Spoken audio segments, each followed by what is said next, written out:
Hello, good people. Welcome to Sports Cards Anonymous, a channel where we have conversations about cards. I'm just back from the Dallas Card Show. This is the March card show for Dallas. It was a great show. I had a good time. Me and my buddy Wes went up there. It was a day trip, so probably about 7-8 hours of driving, and share my thoughts and some of my pickups. But most importantly, my thoughts and what I saw. The Shohei market isn't in trouble. What's going to happen there? I'm going to talk about that as we go through this, but I want to start off first, going through the dealer showcases and what I saw. A month and a half ago, I made a video talking about how dealers are struggling. They had limited inventory. I think last week, Neo said something very similar about Shipshawana. And now at Dallas, I would say I had the opposite experience. This is where the good inventory is at. And as many of you may know, I've been going to shows once a month for, 6 or 7 months now.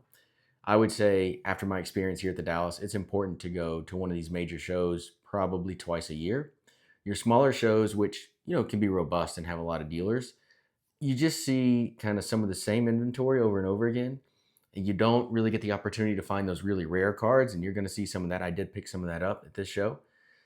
So I think maybe, twice a year, it's important to go to one of these big shows to get the opportunity to see some cards that maybe don't go up on eBay and aren't at every show.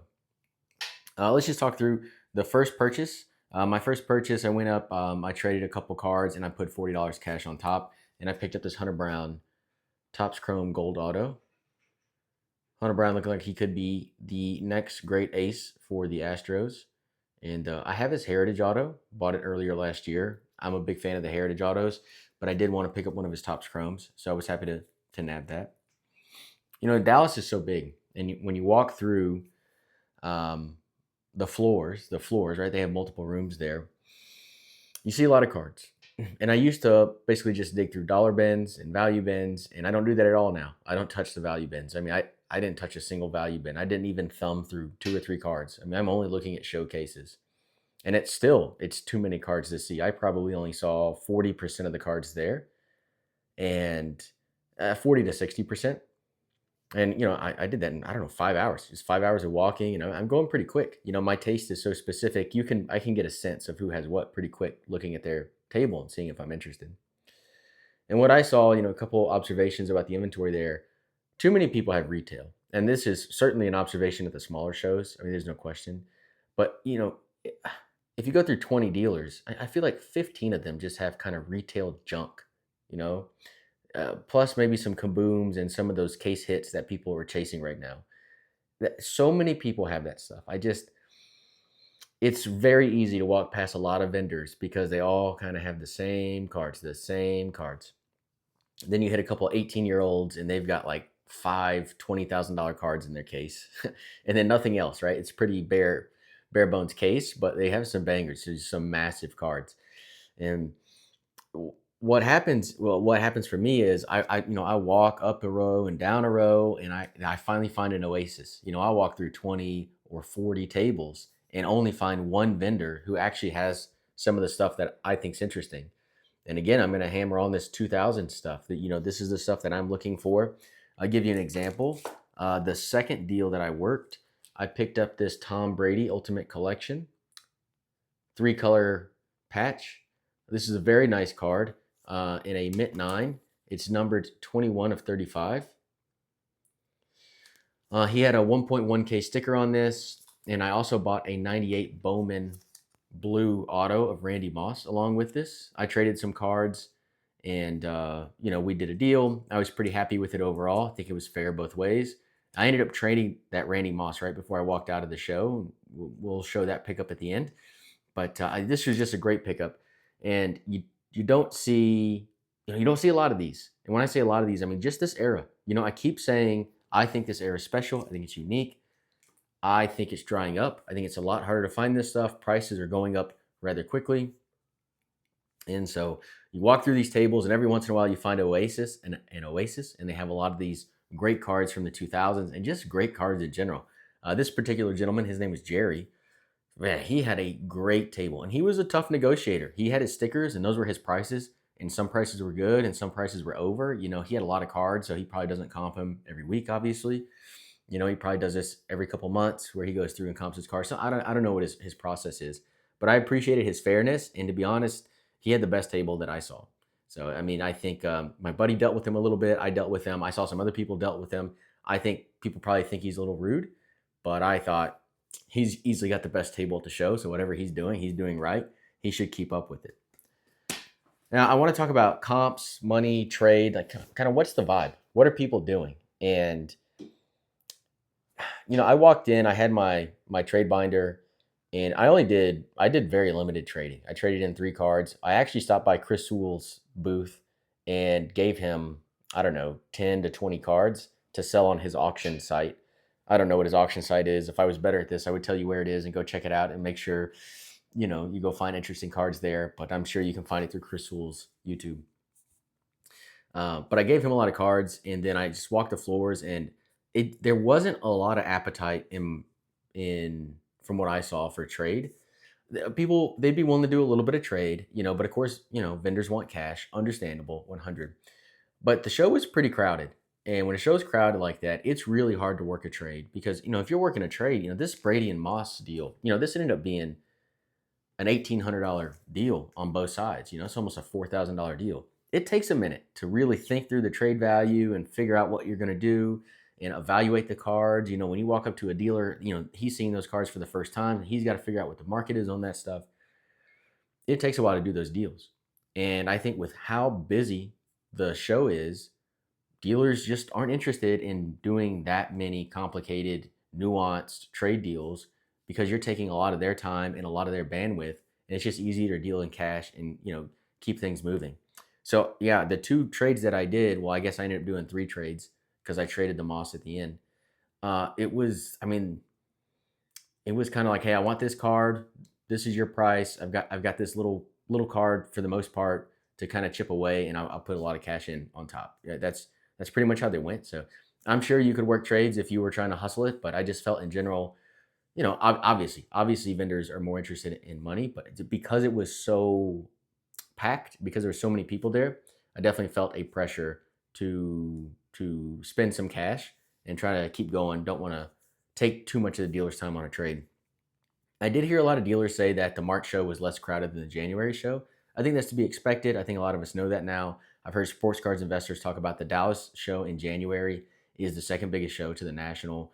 Everyone goes. It's kind of the midpoint, right, between the national, between nationals. And so I think a lot of people go to that show just because of the distance. It's after the holidays. People are ready to go out and do something. And so it show's really crowded. I thought the March show, it was definitely crowded, but it was kind of just the right amount of crowded. A lot of action, a lot of people interested. But if I walked up to a table, I didn't have to wait a ridiculous amount of time. I was able to talk to the dealer quickly, and it was easy. Right? It wasn't that bad. It's crowded. I think they could get rid of maybe one row to create some space in the main floor, but it is what it is. Overall, show was run well. Inventory, I talked about that at the beginning. Inventory was much better at this show than other shows I've been to. Of course, it's the Dallas, but just in general, there was a lot more cards available that I was interested in. I walked up to a table, and I did not plan on buying any Hakeem at the show. Like, I'm pretty happy with my Hakeem collection. I'm okay to not buy any more Hakeem like forever. But these gentlemen had some wonderful Hakeems, and started doing the math. I said, this is a pretty good deal. These are great Hakeems, so let me go ahead and pick these up. And so I picked up 3 Hakeems. I paid cash for these. This is a 1999 SPX Hakeem Radiance. This is numbered 61 of 100. These cards look great, and I hope it's showing okay on the phone. I never know exactly, if I'm getting it all in the frame. I hope it is. I really like the design on these, the parallel that you get. I'll show you the back. You can see the number to 100 is like around the statistics area. These are great cards, and that's in a PSA 8. I also picked up an Essential Credentials, again in a PSA 8. This is the, 2000? Yeah, 2000 Essential Credentials. So these are numbered to 201. He also had a PSA 5 of the 1998 version, which is obviously more desirable, but I kind of like this image. I'm a fan of this card. I like this card. This card really looks nice in hand, the way that this particular Essential Credentials is done. And so I went for this one instead of the PSA 5 98 one. And then I did pick up a 98 card, though. This is the Bowman Best Atomic Refractor in a PSA 7. It was interesting when I go to do the last trade, which I'll show you what I got at the end. I traded for a Houston card. And so I took these Hakeems over there thinking that guy might be interested in one of these Hakeems. And he's like, man, I really like that Atomic, but it's in a PSA 7.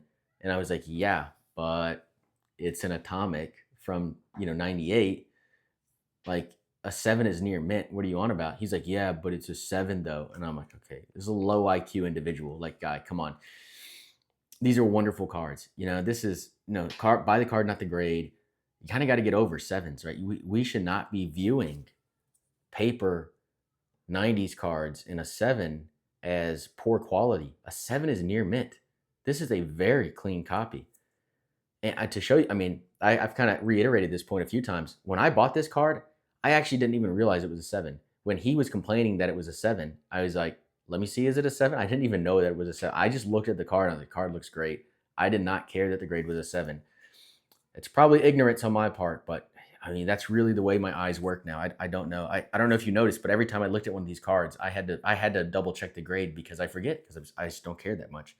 So I don't know. Going on to the stunning standard and scope of collection, I threw one other card in there. Now, he had the Hakeem version of this, but I went with this player instead because I was like, I got enough Hakeem. I don't want to spend. I spent $1,300 at that dude's table. I don't want to, I don't need more Hakeem. So let me grab this guy because I do want some more of this guy in my collection. You all have seen a couple of the cards that I've picked up of him. And this is the Hot Numbers Charles Barkley. This isn't a PSA 9. Now, see, I was very happy to see this in a 9. Now, of course, if it's in great condition, that's better, right? Obviously, that's better. If this was in a 7, I also would have been happy to pick it up. But the fact that it's in a 9 is just a win, And man, these cards are crazy on the eyes. I don't know how they play on the camera, but my goodness, these cards are wild. I really like Charles. I think he's a little bit underappreciated. I think he's actually very underappreciated in the hobby. I think Charles is really a generational icon. I think he's a generational icon. He was a great basketball player, and people who watch him play love him. But then also to be on TV for then 30 years after and be so successful as he's been, and to be synonymous with the league. I think he's a little bit undervalued in the hobby. I don't think people appreciate his impact on my generation. I got one more card to show, but I want to talk about two more things. I want to talk about niches, and I want to talk about the Shohei market.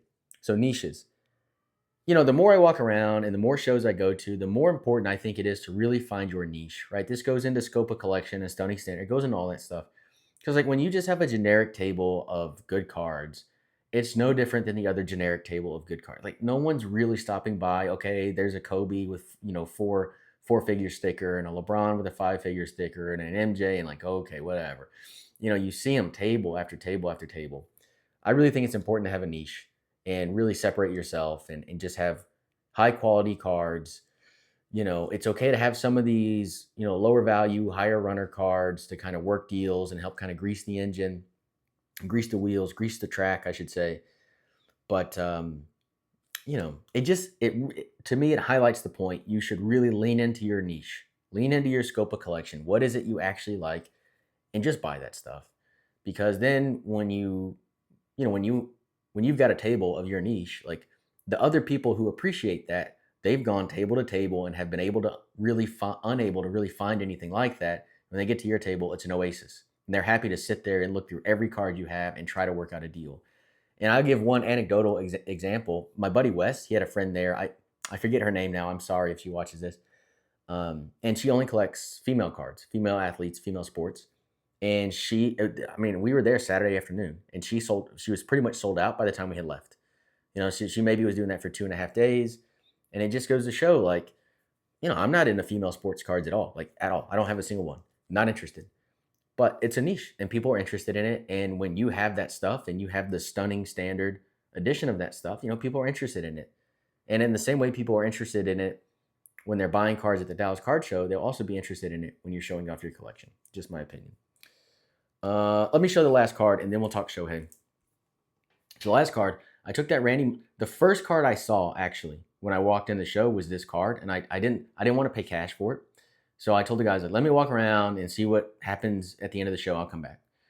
And I was going to leave, and I said, you know what, let's go see. So I took those Hakeems over there to see if he would be interested. We couldn't work out a deal, and I was like just about to walk away, and I was like, what about this Randy Moss? Are you interested in this? Again, I bought a 1998 Bowman Blue Auto Randy Moss in a PSA 9.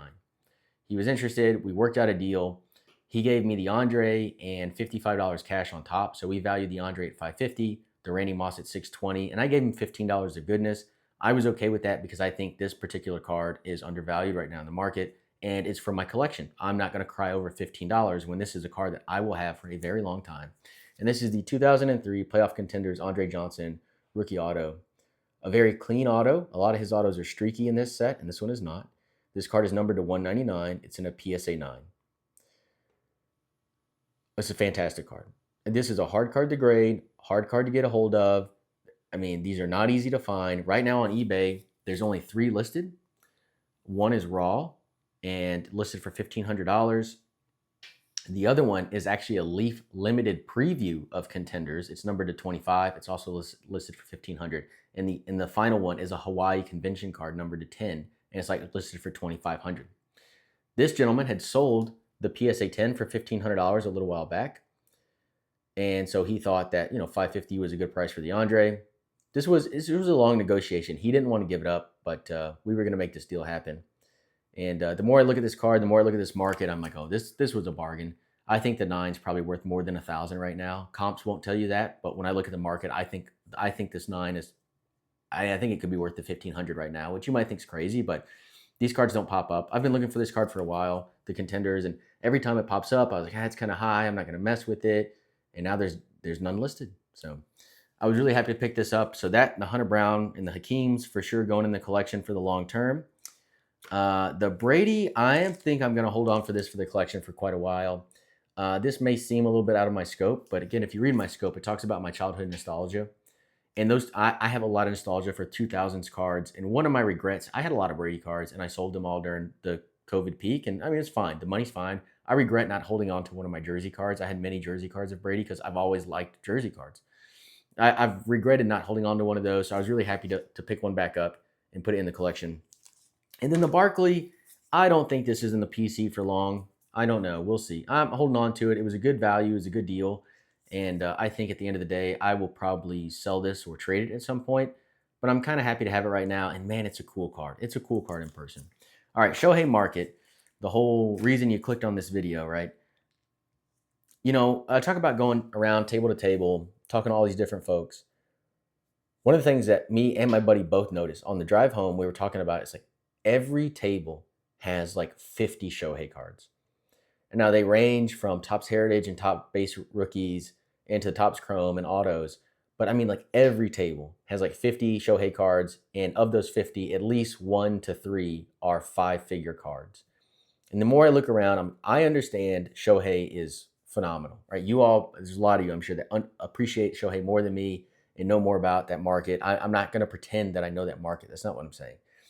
But when I look at every table and I see so many Shoheis, I'm like, at some point, his market is going to hit a bump, right? He's going to have an off year. He's going to get injured. He's going to get old, whatever the case is.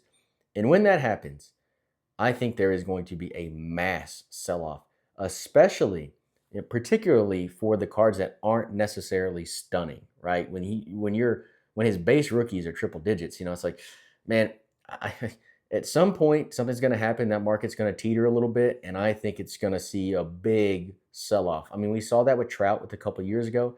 Obviously, I wouldn't say obviously. In my opinion, I think most people would agree.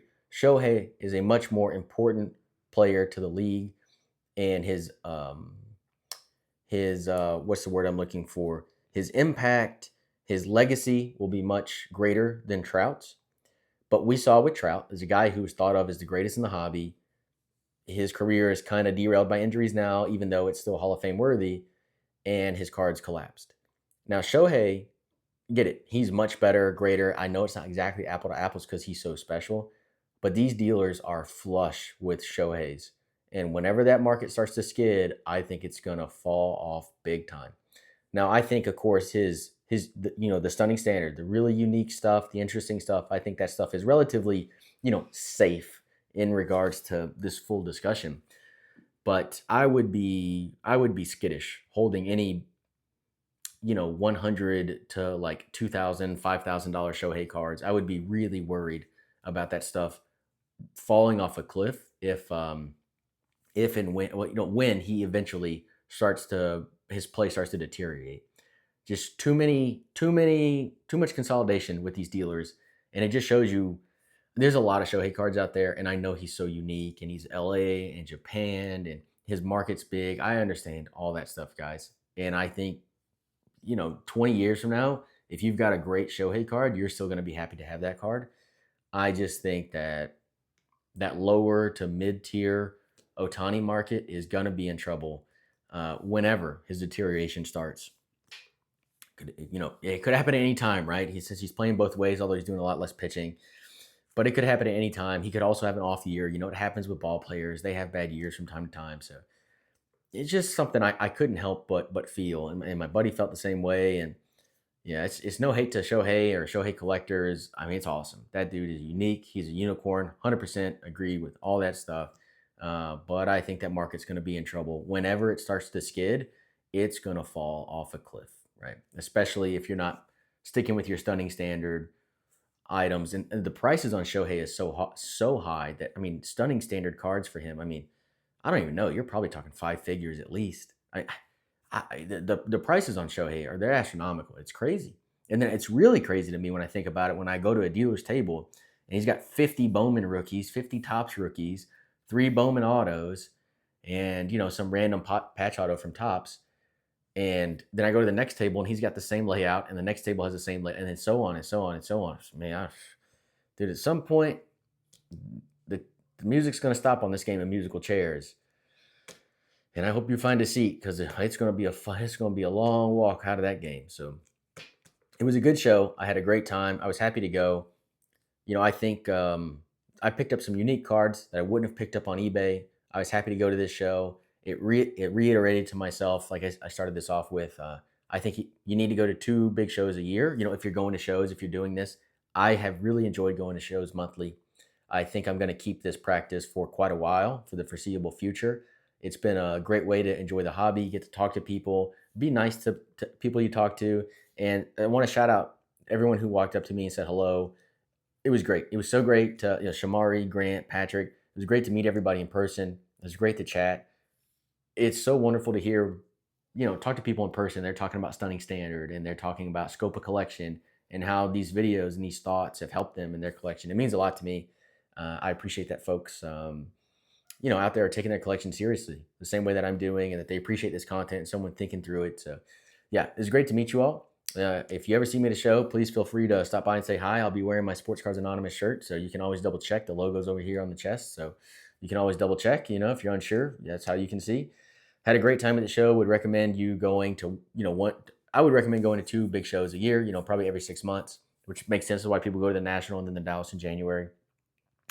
Find a way to go to 2 of these mega shows a year. It's a good way to see some inventory that doesn't get listed on eBay, even though it's for sale. A lot of these rare cards, people don't want to post online for whatever reason, and that's completely fine. And so this is a good opportunity to go find those unique cards and unique finds to your collection. And I keep saying the hobby's social. It's a way to connect with people and meet people, find new dealers, find people that are interested. The gentlemen that I bought the Hakeem from, they took my number. They have my contact information. They seem like great guys. Keon, it was nice to meet you, sir. And yeah, I had a good time. I can't recommend it enough. I'll stop blabbering now. Had a good time. I keep saying that. I'll stop saying it now. I can't recommend enough. You go to some shows, go do some legwork, go enjoy yourself, go enjoy your hobby. Until next time, as always, my friends, keep collecting.